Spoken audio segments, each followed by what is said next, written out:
बुहेरा अरब में उठने वाले समुद्री तूफान बिपरजॉय के सिंध के साहिलों की जाने पेशकदमी जारी है। समुद्री तूफान ठट्टा से 400 किलोमीटर और कराची से 410 किलोमीटर दूर रह गया है। समुद्री तूफान के असरात दिखाई देना शुरू हो गए हैं। कराची के इलाके इब्राहिम हैदरी में पानी की सतह कई फुट तक बुलंद हो गई। कश्तियों को लंगर अंदाज कर दिया गया। इब्राहिम हैदरी में मकीनों के इनखला की सूरत हाल क्या है, बता रहे हैं जिन इसके नुमाइंदे वक्कास आलम अंगारिया। जी हम जो है आपको रिपोर्ट कर रहे हैं इब्राहिम हैदरी से। और इब्राहिम हैदरी में ये सिचुएशन है, पानी का जो बहाव था वो आहिस्ता आहिस्ता बढ़ता जा रहा है। यहाँ पे दफ़ा 144 नाफिज है। लोग आना जाना यहाँ पे जो नकलो हरकत है यहाँ नहीं हो रही। इसके अलावा जो आप मेरे अक़ब में देख सकते हैं, तेज़ हवाओं की वजह से पानी जो है वो यहाँ पे हमें लोगों का बताना है कि कई फीट तक जो है वो बुलंद हो चुका है। मैंग्रोव्स हैं, पानी यहाँ तक होता था, लेकिन जैसे ही प्री साइक्लोन जो टाइम शुरू हुआ है तो पानी की सतह जो है वो बुलंद हुई है। कश्तियाँ जहाँ पर लंगर अंदाज होती थी वो खुश्की जो है वो नीचे ज़मीन में धंस चुकी है और पानी जो है वो ऊपर आ चुका है।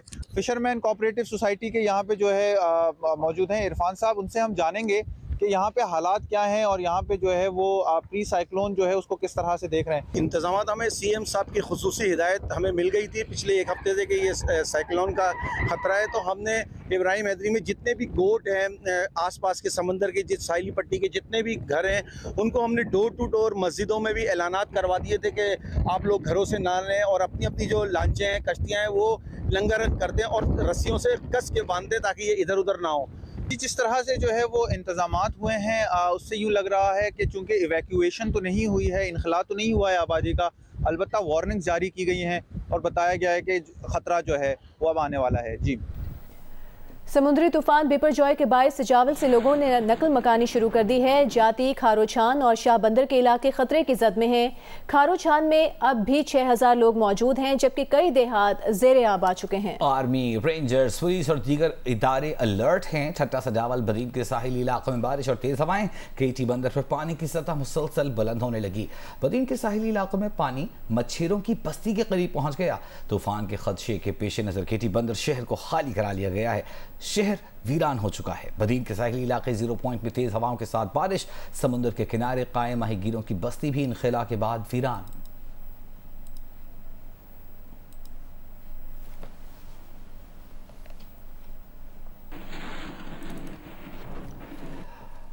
और समुद्री तूफान के पेश नज़र पाक फौज की इमदादी कार्रवाइयाँ जारी हैं। समुद्री तूफान से मुमकिन मुतासरा इलाकों की तरफ इजाफी दस्ते भेज दिए गए हैं। मलिर कैंट कराची से मजीद फौजी जवान साहिली इलाकों की जानिब रवाना कर दिए गए हैं। इमदादी दस्ते केमाड़ी और कराची के वस्ती, गरबी और जनूबी असला में तैनात किए गए हैं।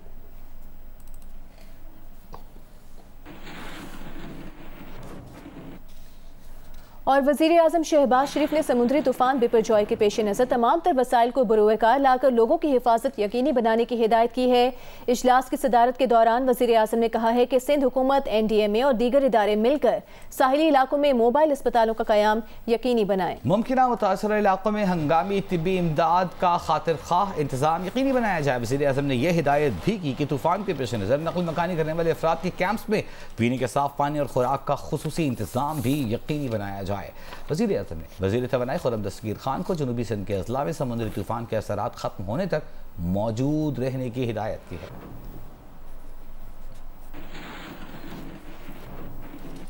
अहम खबर अपने नाज़रीन तक पहुँचाएंगे। चेयरमैन नादरा तारिक मलिक ने इस्तीफ़ा दे दिया है। चेयरमैन नादरा ने वज़ीर आज़म से मुलाकात की, जिसमें इस्तीफ़ा पेश किया। वज़ीर आज़म ने तारिक मलिक का इस्तीफ़ा मंजूर कर लिया। FIA ने चेयरमैन नादरा को इस्लामाबाद से बैरून मुल्क रवानगी के वक्त रोक लिया। ज़राए के मुताबिक तारिक मलिक के खिलाफ नैब और FIA में तहकीकात जारी हैं।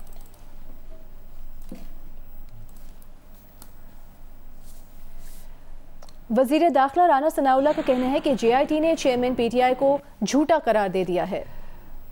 वज़ीर दाखिला ने कहा कि उन्होंने इतराफ़ किया कि जितने भी बयानात और इल्ज़ामात हैं उनकी कोई बुनियाद नहीं, कोई सबूत नहीं। जब उनसे पूछा गया कि आपने एक वफाकी वज़ीर, वज़ीर आज़म पाकिस्तान और फ़ौज के सीनियर अफसर के ख़िलाफ़ इतना संगीन इल्ज़ाम आपने कैसे लगा दिया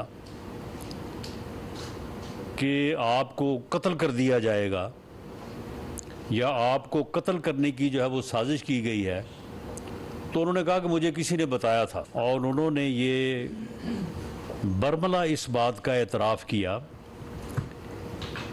कि ये जितने भी बयानात हैं इनकी कोई बुनियाद नहीं है और कोई सबूत नहीं है।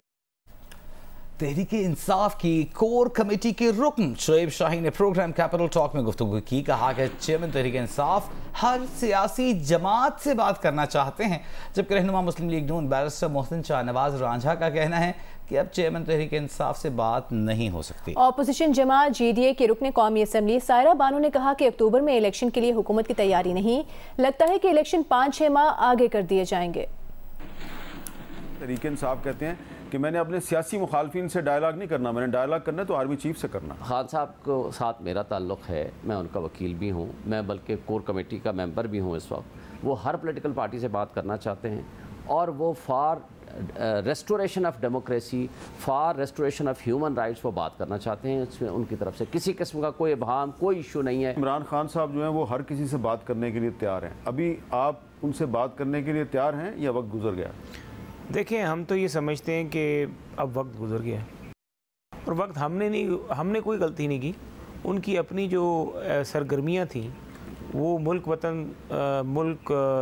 ख़िलाफ़ सरगर्मियों में मुलव्वस हो गए, अपनी सियासी जमात को भी उन्होंने मुलव्वस कर दिया। इलेक्शंस होना, अक्टूबर में मामलात का होना, इलेक्शन कमीशन की मेरे ख्याल से पूरी तैयारी है। बजट में पैसे भी रखे जा चुके हैं और हमें अच्छे की उम्मीद भी रखनी चाहिए। सिर्फ एक ही काम की ज़रूरत है, तमाम सियासी जमातें इलेक्शन कमीशन पे एतमाद का इजहार करें बशमूल तहरीक इंसाफ, उसके बाद इलेक्शन हो सकते हैं। आपको क्या लग रहा है कि इलेक्शन अक्टूबर में हो जाएगा? सर, कुछ लोगों की तो ख्वाहिश है कि इलेक्शन अक्टूबर में हो जाए, लेकिन इन लोगों की तैयारी नहीं है। करवाने पड़ेंगे लामोहला, लेकिन 5-6 माह आगे कर लेंगे। ओह, 5-6 माह आगे कर लेंगे। कुछ दीगर अहम खबरें शामिल करते हैं, आपको बताते हैं। तहरीक इंसाफ के यूसी चेयरमैन असद अहमद ने गुज़श्ता रोज़ कहा था कि वो हैं तो चेयरमैन PTI के साथ, लेकिन मुकामी क़यादत से नाराज़गी के बायस हाफिज़ नईमुर रहमान को वोट देने के लिए 15 जून को वो ऐवान में नहीं जाएंगे। लेकिन असद अहमद का एक वीडियो बयान अब सामने आ गया है जो उन्होंने 12 जून से पहले रिकॉर्ड कराया था। इस वीडियो बयान में असद अमान ये कहते दिखाई दे रहे हैं कि वो ये बयान एडवांस में रिकॉर्ड करा रहे हैं। उन पर सिंध हुकूमत का बेइंतहा दबाव है, लेकिन 15 जून को वो PTI के तमाम चेयरमैनों के साथ हाफिज नईम को ही वोट देंगे। उसे अव्वल खुर्रम शेख ज़मान से लेके आफ्ताब सिद्दीकी से लेके हमारे सिंध के सदर अली जैदी, गवर्नर साहब, इस सब ने हमसे कहा है कि जमात इस्लामी के साथ कतई उनके साथ नहीं जाना चाहते हैं। पाकिस्तान तहरीक इंसाफ के तमाम चेयरमैनों ने लब्बे कहा है।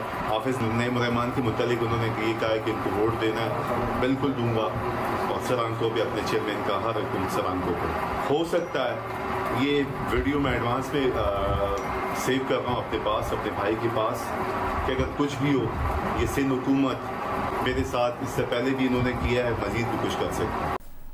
वज़ीर इत्तलात सिंध शर्जील मेमन का कहना है कि तूफ़ान के खदशे के पेश नज़र साहिली पट्टी से 5,981 ख़ानदानों के 22,260 अफराद को महफूज मकामात पर मुंतकिल कर दिया गया। जिला ठट्टा से 4,000 अफराद, बदीन से 17,320, सजावल से 4,727 अफराद को महफूज मकामात पर मुंतकिल किया जा चुका है। शर्जील मेमन तहसील केटी बंदर से 3,000 अफराद को महफूज मकामात पर मुंतकिल किया गया है, ये उनका कहना है। उनका कहना था कि तहसील घोड़ाबारी से 1,000 अफराद महफूज मकामात पर मुंतकिल किए गए हैं। कराची में मुमकिन तूफान के पेश नज़र इंटरपोर्ट कराची ने 14 और 15 जून को होने वाले पर्चे मुलतवी कर दिए हैं। मुलतवी शुदा पर्चों की तारीखों का ऐलान बाद में किया जाएगा। जामिया कराची ने भी 14 जून को तदरीसी अमल और इम्तहानात मुलतवी कर दिए। मुलतवी इम्तहानात की तारीख का ऐलान बाद में किया जाएगा। पीपल्स पार्टी के सेनेटर वक्कार मेहदी ने सेनेट में खिताब करते हुए कहा कि इस मरदमशुमारी के मुताबिक मुल्क में 1 लाख गधों का इजाफा हुआ है। ये गधे जुलाई 2018 में पैदा हुए। ये वो गधे थे जो 16 महीने पहले यतीम हो गए। इस पर PTI के सेनेटर्स ने शोर शराबा किया, जिसके बाद ये अल्फाज कार्रवाई से हज़फ कर दिए गए। ये उन्होंने कि इस सेंसस जो हुआ उसमें 1 लाख गधों का इजाफा हो गया। मेरी गुजारिश है कि वो 1 लाख गधे जो पैदा हुए वो जुलाई 2018 में पैदा हुए थे, जो अभी गिने गए, वो लोग हैं जो 16 महीने पहले यतीम हो गए गधे, तो वो गधे हैं। तो एक्सपेंस करते हैं जी। तो अभी सुने आप, सुने मैंने नाम नहीं लिया, बैठ जाए। मैंने नाम नहीं लिया किसी का, मैंने नाम नहीं लिया, बैठ जाए आप चेयरमैन साहब। एक्सपेंस कर दिया, बैठ जाए प्लीज, तशरीफ रखें प्लीज। संगी साहब जी, सेनेटर साहब आपने बात जारी रखें प्लीज। मैम संगी साहब बैठ जाए, तशरीफ रखें। चुप कराएं, ये चोर की दाढ़ी में तिनका है, ये चोर की दाढ़ी में तिनका है।